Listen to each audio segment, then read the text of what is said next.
دو بندے ایسے تھے صحابہ میں جن کو حضرت عمر اٹھ کے ملتے تھے، اور جب یہ دو لوگ آتے تھے تو عمر اپنی جگہ پہ بٹھاتے، ایک حضرت خباب اور دوسرے سیدنا بلال۔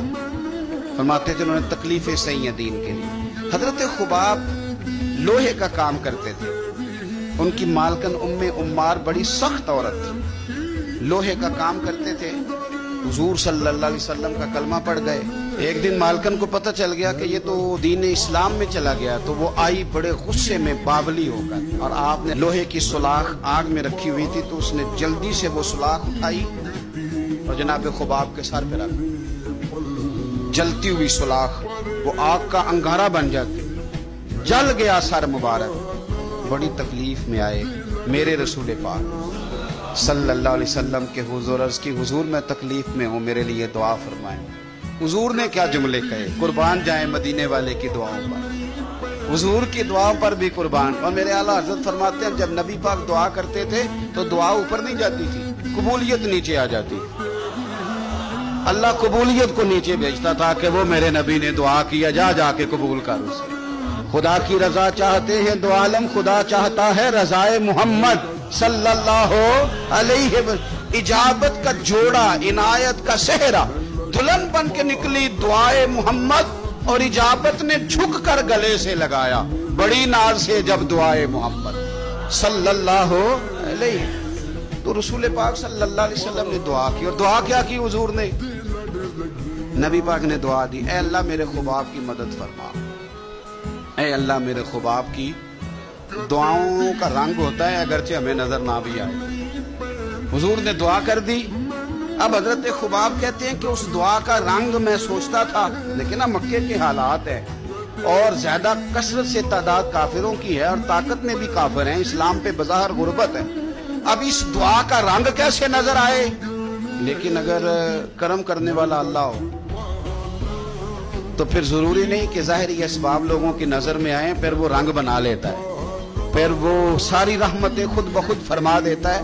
حضرت خباب کہتے ہیں وہی میری مالکن عمار بیمار ہو گئی، اتنی بیمار ہوئی اس کے سر میں کوئی درد اٹھا، اتنی تکلیف کہ ہر طبیب، ہر حکیم، ہر جگہ گئی، جب کوئی نتیجہ نہ نکلا تو ایک طبیب نے اسے بتایا کہ سلاخ گرم کر کے نا تو سر پہ لگوایا کر، تجھے آرام آئے گا۔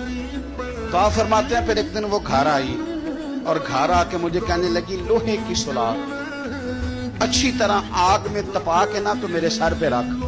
کہتے ہیں لوہا تپ رہا تھا، میں پکڑ رہا تھا، سر پہ رکھ رہا تھا، گویا میری توجہ حضور کی اس دعا کی طرف چلی گئی جو سرکار نے فرمائی کہ یہ انداز ہے قبولیت کا، یہ انداز ہے کہ کوئی جنگ نہیں کرنی پڑی، بس حضور نے دعا کر دی اللہ اس کی مدد فرما۔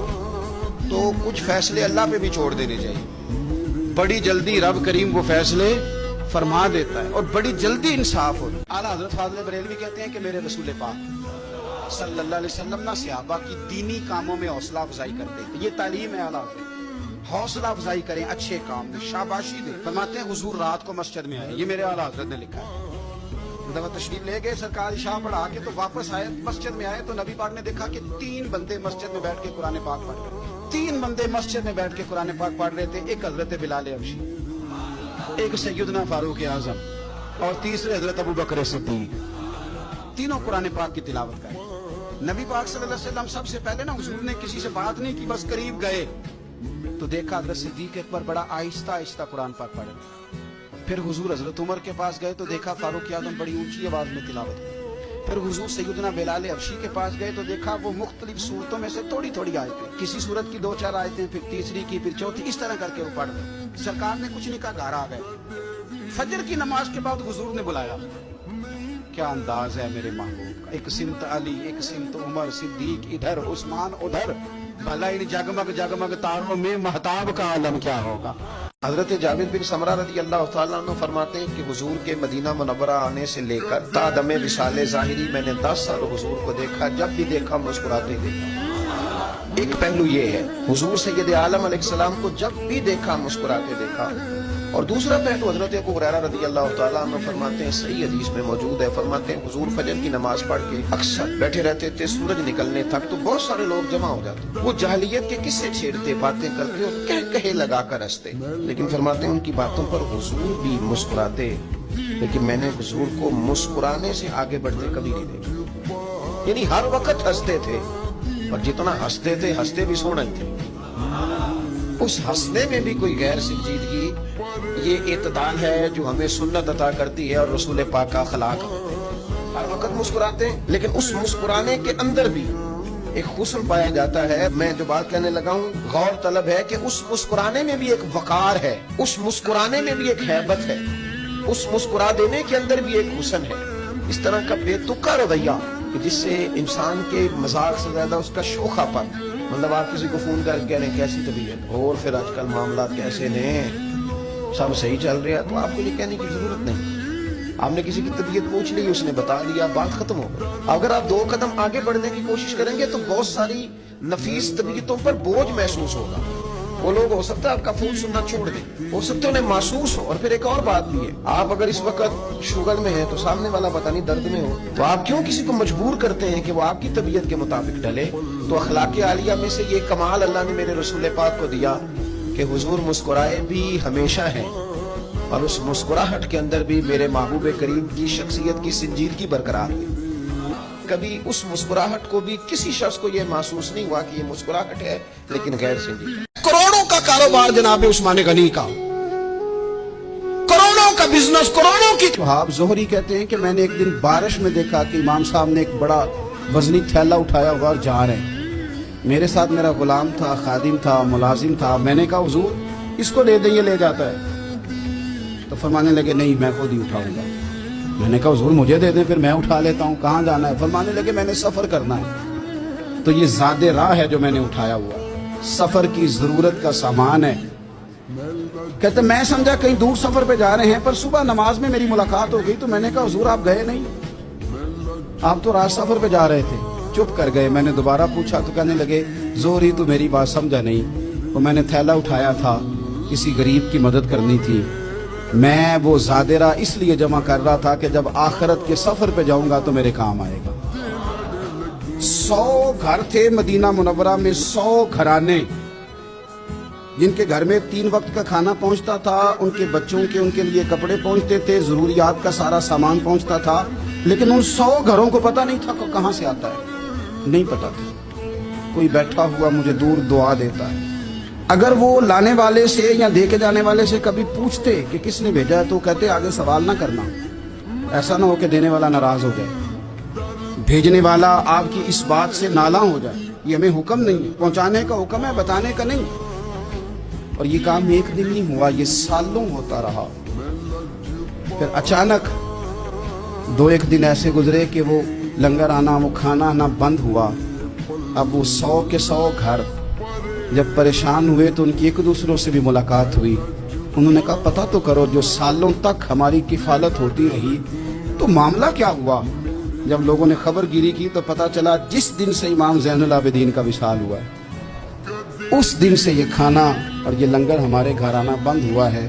پھر وہ بیوہ عورتیں روئیں، پھر وہ یتیم بچے تڑپے، اور پھر جب ان کے حالات اس قدر زیادہ آزردہ ہوئے پھر پتہ چلا کہ یہ کہیں اور سے نہیں آتا تھا، یہ زہرا پاک کے لال کا طریقہ تھا، یہ مولا علی شیر خدا کے پوتے کا کمال تھا کہ وہ یہ چیزیں یہاں پہنچایا کرتے تھے.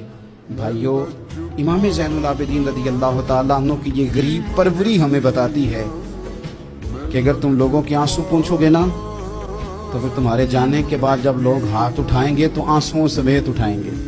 پھر تمہارے لیے درد کے ساتھ دنیا دعا کرے گی، اور ایسی دعا کرے گی جن کی برکت سے خدا کا فضل نازل ہوگا. حضور نے فرمایا کہ کسی بھی بیماری کے جب تم شکار ہو جاؤ نا تو قرآن مجید کا دامن تھام لینا، اللہ تمہیں شفا عطا. قرآن پاک میں شفا ہے. خود قرآن نے کہا وَنُنَزِّلُ مِنَ الْقُرْآنِ مَا هُوَ شِفَاءٌ وَرَحْمَةٌ لِّلْمُؤْمِنِينَ. قرآن میں شفا ہے. دوسری حدیث نبی پاک صلی اللہ تعالی علیہ وسلم نے صحابی سے فرمایا اس طرح کرو، قرآن مجید اور شہد کو لازم پکڑو.